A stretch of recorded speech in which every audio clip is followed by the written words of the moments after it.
நம்ம இன்றைக்கி லட்டு செய்யும். கப்பால் நான் 3 கப்பு கடலை மாவு எடுக்கிறேன். 3 கப்பு எடுத்துக்கிறேன். 2 அளவு கொஞ்சம் உப்பு சேர்க்குறேன். ஒரே அவ்வளோதான் ஒரு கப்பில் 1 பிஞ்ச் சோடா மாவு, பேக்கிங் சோடா சேர்க்குறேன். அவ்வளோதான். கலர் கொஞ்சமாக கலர் சேர்க்குறோம். தண்ணி போட்டு இதை தோசை மாவு பதத்தில் நம்ம இதை கலந்துக்கிறோம்.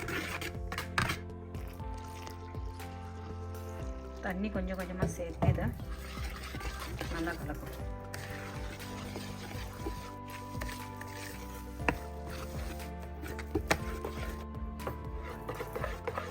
பாருங்கள், நம்ம நல்லா தோசை மாவு பதத்தில் வரணும். பாருங்கள், நல்லா தோசை மாவு பதத்தில் வந்துச்சு. ரொம்ப தண்ணியாக இருக்கக்கூட கட்டியாக இருக்கக்கூட தோசை மாவு பதத்தில் வரணும். பாருங்கள், கரண்டியில் எப்படி இருக்குது பாருங்கள். இதுதான் இதோடைய பதம். நம்ம மாவு வந்தோமோ அதே கப்பால் சர்க்கரை ஆட் பண்ண போகிறோம். 1 2 3 கப்பு. எந்த கப்பால் நம்ம கடல மாவு வந்தோமோ அதே கப்பால் நம்ம 3 கப்பு சர்க்கரை ஆட் பண்ணிடணும். இதில் நம்ம 1.5 கப்பு தண்ணி வைக்க போகிறோம். 1.5 கப்பு தண்ணி வச்சுட்டோம். சில சூட்டில் பாகு காசிட்டோம். பக்கம் இதை நான் பாருங்கள், நல்லா தோசை மாவு மாரி நல்லா அள்ளி ஊற்றினா வரணும். இந்த கரண்டி தான் பயன்படுத்த போகிறேன். இதை பயன்படுத்தி நான் பூந்தி செய்ய போகிறேன். எடுத்து ஊற்றக்குள்ளே பாருங்கள் என்ன அழகாக முட்டை ஊறுது. அப்படி போட்ட உடனே பூந்தி அப்படி மேலே கிளம்பி வரணும். இது ஒரு ரெண்டு பிரட்டி அது அப்படியே அழிட வேண்டும். பாருங்கள், என்ன அழகாக முட்டாக நம்மளுக்கு பூந்தி கிடைக்கும். பாருங்கள், அழகாக அப்படி எடுத்து வடிகட்ட வேண்டும். ரொம்ப நேரம் இது குக் ஆகக்கூடாது. பாருங்கள், என்ன அழகாக முட்டாக.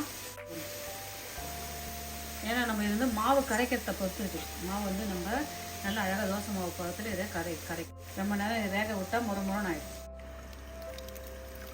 பாருங்கள், போட்ட உடனே பூந்தி போட்ட உடனே அப்படியே பூந்தி மேலே வரும்.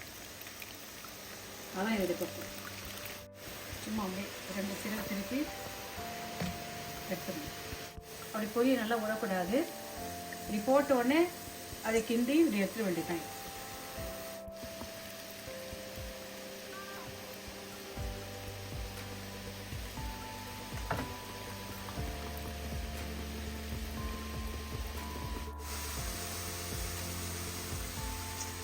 அழகாக ஒரு ஊரில் வந்து என்ன அழகாக இருக்குது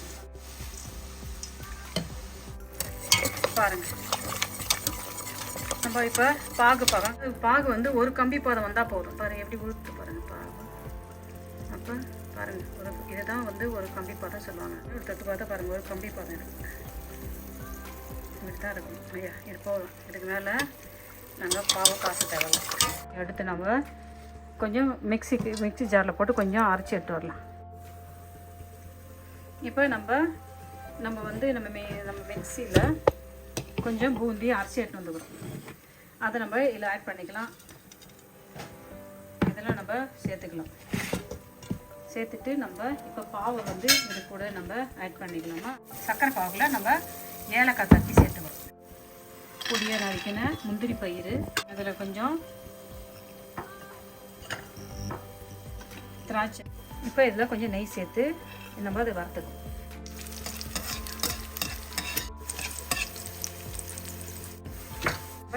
இதை கூட ஆட் பண்ணிக்கலாம்.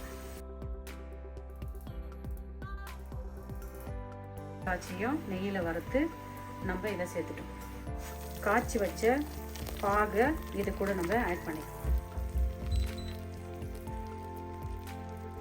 இதை நம்ம என்ன பண்ணுறோம், அப்படியே அழகாக கிண்டி விடுறோம்.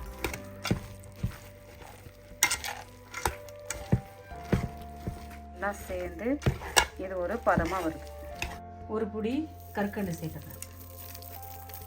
இதை அப்படியே ஒரு வாட்டி கலந்து விடலாம். கலந்து விட்டுட்டு நம்ம உண்டை பிடிக்க வேண்டியது. லேசாக சுட செய்ய முடியாது, கொஞ்சம் சூடு ஆறின பிறகு செய்யலாம்.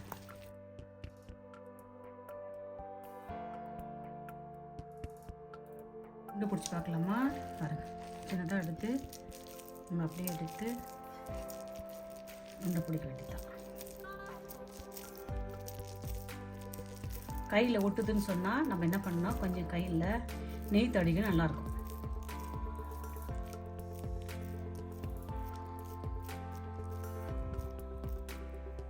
பாருங்கள் என்ன அழகாக லட்டு ரெடி ஆகிடுச்சு. என்ன அழகாக பாக்ஸில் போட்டு வச்சுட்டா கண்டிப்பாக இது 10 நாளைக்கு கெட்டு போகாது. ஃப்ரிட்ஜில் வச்சுட்டா நம்ம 1 மாதம் வரைக்கும் வச்சுருந்து சாப்பிடலாம்.